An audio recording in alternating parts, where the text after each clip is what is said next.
नमस्कार, जम्मू कश्मीर का एक खास बुलेटिन देख रहे हैं आप और मैं हूं शिपवन शर्मा। तो चलिए शुरुआत करेंगे बुलेटिन की। जम्मू जिले के विभिन्न ग्रामीण इलाकों में प्रधानमंत्री ग्राम सड़क योजना यानी कि पीएमजीएसवाई के तहत तमाम जो सड़कें बनने वाली थी उन सड़कों का निर्माण कार्य अब शुरू हो गया है। जम्मू में आयोजित एक बैठक में इन परियोजनाओं को औपचारिक रूप से हरी झंडी दे दी गई है। बैठक की अध्यक्षता सांसद जुगल किशोर शर्मा और डिप्टी सीएम सुरेंद्र चौधरी की तरफ से की गई और इस बैठक में करीब 100 करोड़ रुपए की लागत से बनने वाली ग्रामीण सड़कों के निर्माण कार्य की शुरुआत की घोषणा की गई। इन सड़कों के बनने से दूर दराज के गांव को बेहतर सड़क संपर्क मिलेगा, रोड कनेक्टिविटी बढ़ेगी और स्थानीय लोगों को आवागमन में काफी हद तक सहूलियत होगी। इस मौके पर जम्मू जिले की विभिन्न विधानसभाओं के कई विधायक और संबंधित विभागों के अधिकारी भी मौजूद थे। आपको बता दें कि सांसद और डिप्टी सीएम सुरेंद्र चौधरी ने अधिकारियों को निर्देश दिए कि सभी परियोजनाओं को निर्धारित समय सीमा के भीतर पूरा किया जाए और निर्माण कार्य की गुणवत्ता में किसी भी तरह की कोई भी लापरवाही ना बरती जाए।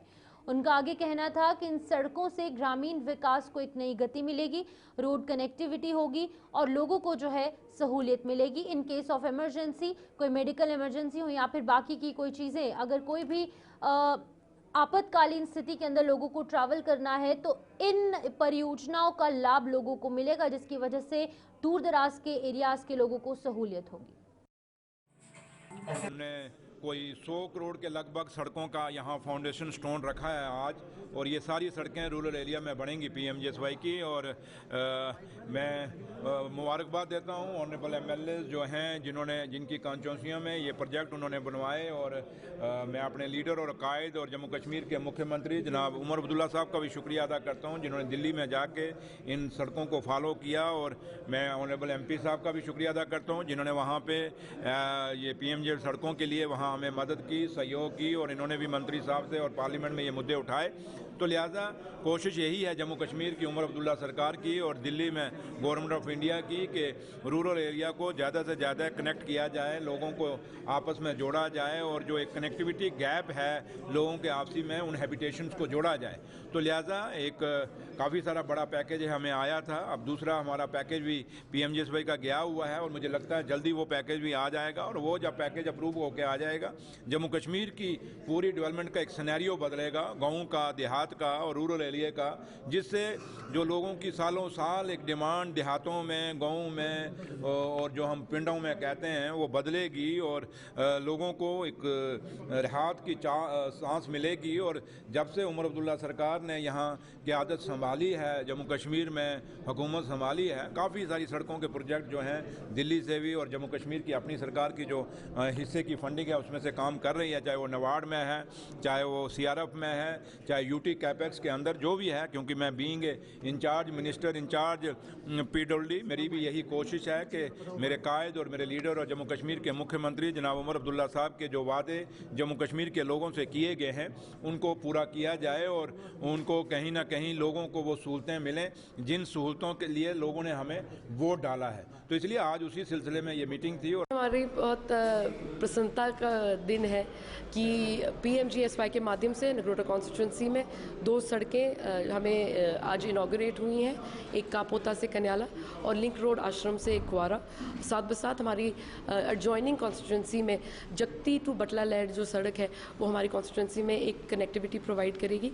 और आज मीटिंग में ये भी साझा किया गया कि जो प्राचीन मार्ग की सड़क जिस पर स्वयं स्वर्गीय देवेंद्र सिंह राणा साहब ने काम शुरू किया था, जगती टू बमियाल जो सड़क है वो भी कुछ दिनों में शुरू हो जाएगी। तो हमारे लिए ये बहुत एक गर्व का दिन है और खुशी हमें ये मिल रही है कि नगरोटा कॉन्स्टिट्यूंसी की ग्रामीण जो एक कॉन्स्टिट्यूंसी है वहाँ पर लोगों को ना सिर्फ रोड कनेक्टिविटी मिलेगी पर पीएमजीएसवाई के माध्यम से इनको एक रोज़गार अपना बेहतर करने का, कनेक्टिविटी बढ़ाने का और एक इकोनॉमिक फिलिप प्रोवाइड करती है। और मुझे लगता है कि नगरोटा कॉन्स्टिट्यूंसी में और ऐसी बहुत सारी सड़कें हैं और उम्मीद करते हैं कि ऐसी सहूलियत जो है हमें बढ़ सकती है। वहीं श्रीनगर में झेलम नदी के जलस्तर में अचानक से कमी दर्ज की गई और इस कमी ने स्थानीय नाविकों और जो वहां के लोग हैं, जो निवासी हैं, उनमें चिंता पैदा कर दी है। खासकर ऐतिहासिक लाल चौक बांध क्षेत्र में लाल चौक बांध पर कभी लगभग 114 नावें संचालित होती थी और नदी किनारे 10 घाट बनाए गए थे। ये नदी हजारों लोगों की आजीविका का मुख्य स्रोत थी और पर्यटक रानीबाग से लाल चौक बांध तक नावों की सैर का आनंद लिया करते थे। नाविक पिछले 45 वर्षों से वो इस व्यवसाय में हैं, लेकिन अब सरकारी उदासीनता और योजनाओं की कमी के कारण नाविक पेशा धीरे धीरे खत्म हुआ है। घाट गायब हो गए और नावों की संख्या एकदम से कम हो गई और इससे कई परिवार जो हैं वो प्रभावित हुए और बेरोजगारी इन परिवारों में देखने को मिल रही है। नाविकों ने दावा किया है कि डल गेट और गोकदल के गेट बंद होने से नदी परिवहन पर असर पड़ रहा है। हम इस वक्त दरियाई जहलम के किनारे पर मौजूद है। मेरे लेफ्ट साइड का जो इलाका है इसे बंद कहा जाता है, जो कि लाल चौक या दीगर इलाकों को कनेक्ट करता है। राइट साइड दरियाई जहलम है, राजबाग और दीगर इलाके यहाँ से कनेक्ट होता है। और जिस स्पॉट पर मैं खड़ा हूँ ये दरियाई जहलम का वो हिस्सा है, वो पोर्शन है जहाँ एक वक्त पे पानी हुआ करता था। साथ साथ पानी के साथ ये देखा जाए तो इस दरियाई जहलम पर 100 से जायद जो किश्तियां थी वो यहाँ से गुजरती थी, लोगों को दूसरे साइड जो है वो लिया जाता था और कई सारे लोगों का यहाँ रोजगार भी हुआ करता था। साथ साथ जो मेरे पस मंजर में आपको ये प्लेटफॉर्म नजर आ रहा है ये भी दरियाई जहलम पे हुआ करता था। यहाँ पे सयाह आते थे, आम लोग आते थे और इस दरियाई जहलम की खूबसूरती का मजा लेते थे। लेकिन वक्त गुजरने के साथ साथ इंतजामिया की गफलत की वजह से हम देख रहे हैं कि यही दरियाई जहलम आज अपनी असल शनाख्त और अपनी असल पहचान खो रहा है। जनाब अपार राजबाग घाट 10 नाव यानी फुट ब्रिज बनो 8-9 वरी पे सोजी सोज बुछ मे वो बचपन पड़े करीबन गई में 70 वरी ऐसे दिन बच्चे बच्चे तारा ऐसे 10 नाव ऐसे 10 घर बचा ये तो बड़ा गवर्नमेंट है ना सोजी बेकार करे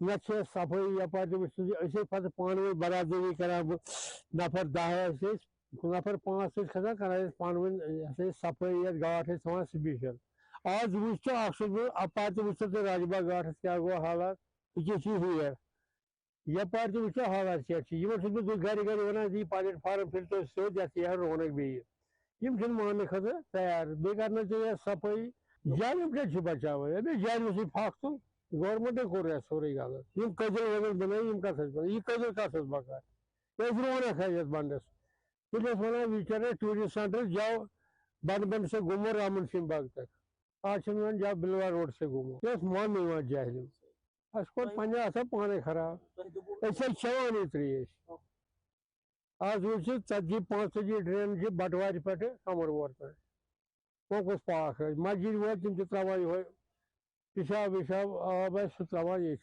अगर नहीं पकन आर बड़ बेमारी वस दवस वो एक जाए अगर ये जाए मुश्किल यह वीर बंद आज आब पकान स्लो ये वीर त्रावान चीज चलान अगर सौलाब खसो सह कम ग गेट बंद ऐसे डल लेक ग मुनिज बाग गेट बंद कर गोकल बंद कर दड़ गेट बंद कर गई बेकार यपर 114 शिकार 9 घाट शिकारा घाट मान वाले तुम सोरे बंद कर पे कोक सह जुलम फरेज घाट दिन नजात बिल्कुल कम की आज नावे गन हज बोड़ी गन तुम तो जेना बेचार क्या तुम गई बेकार शिकारी वो तुमो सह शिकारी कर तुमो बनाई रेड आज शिकारी ग 13 रुपये तैयार तम पे रपस 5,000 तैयार या 3,000 तैयार आज सोरी द्रजरी तुम वो पानी देदार फुट कई फुट कई यपर दरिया सारे नजर कह सफाई कराया।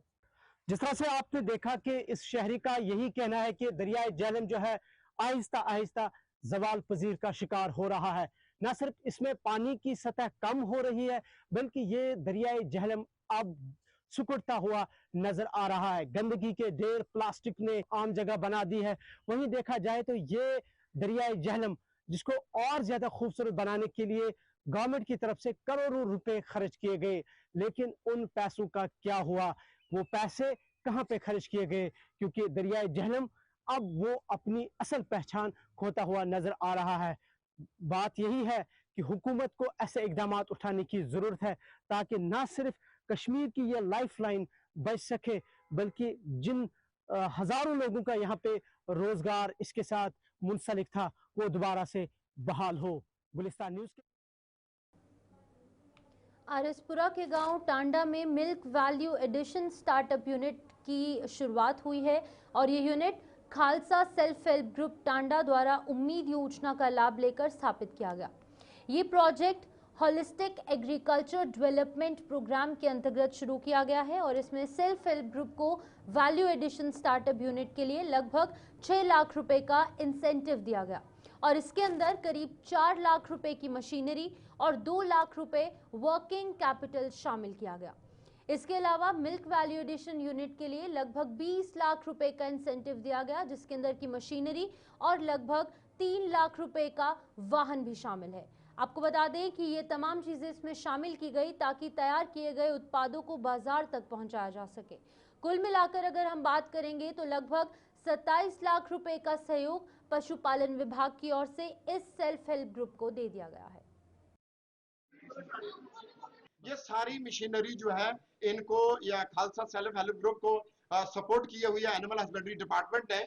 और फिर ये आज हम बड़े खुश हुए, हमारे वर्दी डायरेक्टर साहब मेरे साथ यहाँ पे आए हुए और मेरे साथ ही हमारे chief animal husbandry officer doctor Zahid Salim साहब, हम और मेरे साथ ही हमारे एनडीओ साहब आरएसपुरा के मुदस्सर सर और वर्दी डायरेक्टर जो है डॉक्टर संजय गुप्ता साहब। तो हम सब ने ये इन्होंने हमें कहा था कि सर आपने ये सपोर्ट किया है, लिहाजा आप महकमा एनिमल हस्बेंड्री यहाँ पे आएगा और सारा गांव जो है ये खुश हुआ और इन्होंने कहा कि अरदास के साथ ही आप हमारा ये जो है गर्व इसमें बढ़ाएंगे, गांव की शान बशान बढ़ेगी। और इस गांव विलेज टांडा आरएसपुरा में जो हमने ये काम किया है एनिमल हस्बेंड्री डिपार्टमेंट ने, ये बड़ा सराहनीय काम हुआ।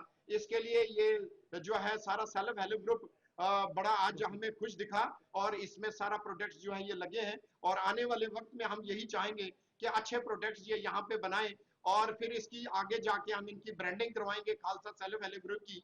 और ये खालसा सेल्फ हेल्प ग्रुप के जितने प्रोडक्ट्स होंगे ये एक नाम जम्मू कश्मीर में ही नहीं बल्कि पूरे हिंदुस्तान में खालसा नाम जो है वो गूंजना चाहिए, हर प्रोडक्ट पे ये नाम होना चाहिए, यही हमारी मंशा है। और ये इसी अंदाज से सारा प्रोडक्ट जो है क्वालिटी, अच्छी क्वालिटी का प्रोडक्ट जो है वो आगे चलेगा। जैसे कि आप सब जानते हैं कि हमारी HADP के अंडर काफ़ी सारी डेयरी डेवलपमेंट की स्कीम चल रही हैं। उनमें से एक हमारी स्कीम है मिल्क वैल्यू एडिशन। उसी की आज इनाग्रेशन के लिए हम यहाँ विलेज टांडा आरएसपुरा में आए हैं, जो कि खालसा सेल्फ हेल्प ग्रुप ने खोली है यह milk value addition. Milk value addition में हम 25 लाख की सब्सिडी और इसमें AMCU के लिए 6 लाख देते हैं।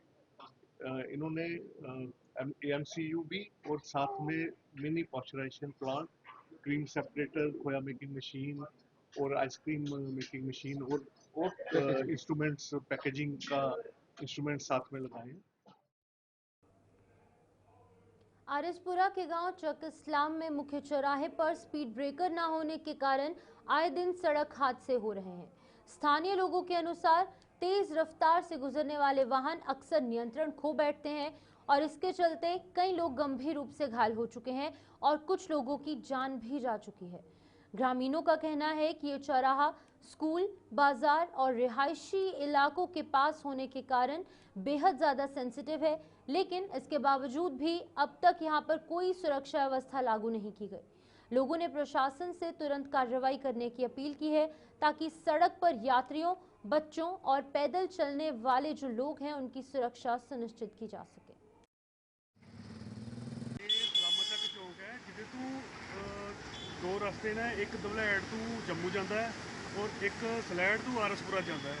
इतने आए दिन कोई ना कोई एक्सीडेंट होया रहता है कि मतलब स्पीड बहुत ज़्यादा होती है, व्हीकल दोनों साइड ना पता लगता, किसी को बिल्कुल ब्लाइंड स्पॉट है। इतने प्रशासन की यही अपील है इतने मतलब चारों तरफ स्पीड कंट्रोलर लगाए जान या स्पीड ब्रेकर बनाए जान, जहाँ कोई ऐसा प्रबंध किया जाए जिसके नाल स्पीड कंट्रोल हो चुके और ऐसे एक्सीडेंट घट हो। दूसरा, इतने एक्सीडेंट होने के कारण एक तो मतलब मौतां बहुत हो गई, 2-3 मौतां हो गई, किसी की बांह टुट गई, किसी का हाथ टुट गया। तो मेरी यही प्रशासन की अपील है कि इतने स्पीड कंट्रोलर या स्पीड ब्रेकर लाए जाए। जनाब प्रॉब्लम ते किराए की बड़ी चलती है, बड़े बड़ी अगे भी जनाब ने ये पिंड चक इस्लाम ਇਹ ਤਹਿਸੀਲ ਨਵਾਂ ਸ਼ਹਿਰ 'ਚ ਪੈਂਦਾ ਹੈ ਤੇ ਇਹ ਤਾਂ ਤੁਸੀਂ ਅੱਗੇ ਵੀ 3-4 ਵਾਰੀ ਜਨਾਬ ਨੇ ਇੰਟਰਵਿਊ ਵਗੈਰਾ ਦੇ ਕੇ ਅਸੀਂ ਮਿਹਰਬਾਨੀ ਕਰਦੇ ਹਾਂ ਤੁਹਾਡੇ ਥਰੂ ਤੇ ਮਹਿਕਮੇ ਤੱਕ ਤੁਸੀਂ ਇਹ ਗੱਲ ਪਹੁੰਚਾਓ ਤਾਂ ਕਿ ਇੱਥੇ ਸਪੀਡ ਬ੍ਰੇਕਰ ਮਹਾਰਾਜ ਹੋਣਾ ਚਾਹੀਦਾ। ਰੋਜ਼ ਦੇ 3-4 ਜਿਹੜੇ ਐਕਸੀਡੈਂਟ ਨੇ ਇਹ ਕਿਰਾਇਆ ਚੌਂਕ ਪੈਂਦਾ, ਬੜੀ ਇੱਥੇ ਟ੍ਰੈਫਿਕ ਦਾ ਰਸ਼ ਹੈ। ਆਏ ਦਿਨ ਕੋਈ ਨਾ ਕੋਈ ਐਕਸੀਡੈਂਟ ਜਿਹੜੇ 2-3 ਹੁੰਦੇ ਰਹਿੰਦੇ ਨੇ ਤੇ ਇੱਥੇ ਜਾਨਲੇਵਾ ਵੀ ਇੱਕ ਦੋ ਹੋ ਗਿਆ ਤੇ ਐਕਸੀਡੈਂਟ ਵੀ ਬੜੇ ਜ਼ਬਰਦਸਤ ਹੁੰਦੇ ਆ। ਮਿਹਰਬਾਨੀ ਕਰਕੇ ਤੇ ਸਪੀਡ ਬ੍ਰੇਕਰ ਜਨਾਬ ਅੱਗੇ ਤੱਕ ਗੱਲ ਪਹੁੰਚਾ ਕੇ ਸਪੀਡ ਬ੍ਰੇਕਰ ਜਨਾਬ ਕਿੱਧਰ ਰੋਡ ਜਾਂਦਾ ਹੈ ਇਹ ਜਨਾਬ ਨਵਾਂ ਸ਼ਹਿਰ ਤੋਂ ਸਲੈੜ ਤੇ ਜੰਮੂ ਤੋਂ ਅਰਨੀਆ ਰੋਡ ਹੈ ਸਰ, ਬੜਾ ਰਸ਼ ਹੁੰਦਾ ਕਰੋ ਕਿਰਪਾ ਜਨਾਬ। ਅਸੀਂ ਬੜੇ ਵਾਰੀ ਕਿਹਾ ਤੁਹਾਡੇ ਮਾਧਿਅਮ ਨਾਲ ਤੇ ਬਾਕੀ 2-3 ਡੈਪੂਟੇਸ਼ਨ ਵੀ ਐਸਡੀਐਮ ਤੱਕ ਪਹੁੰਚਾਏ ਨੇ ਜਿਹੜਾ ਅੱਗੇ ਕਿੱਥੇ ਜਾ ਸਕਦੀਆਂ ਤੁਹਾਡੇ ਵਗੈਰਾ ਜਨਾਬ। ਤੁਹਾਡੀ ਬੜੀ ਮਿਹਰਬਾਨੀ ਕਿ ਤੁਸੀਂ ਸਾਡੀ ਜਿਹੜੀ ਹੈ खबर है एसडीएम तक डीसी तक आगे तक पहुँचाओ। तो चलिए फिलहाल बुलेटिन में इतना ही, दीजिए इजाजत, नमस्कार।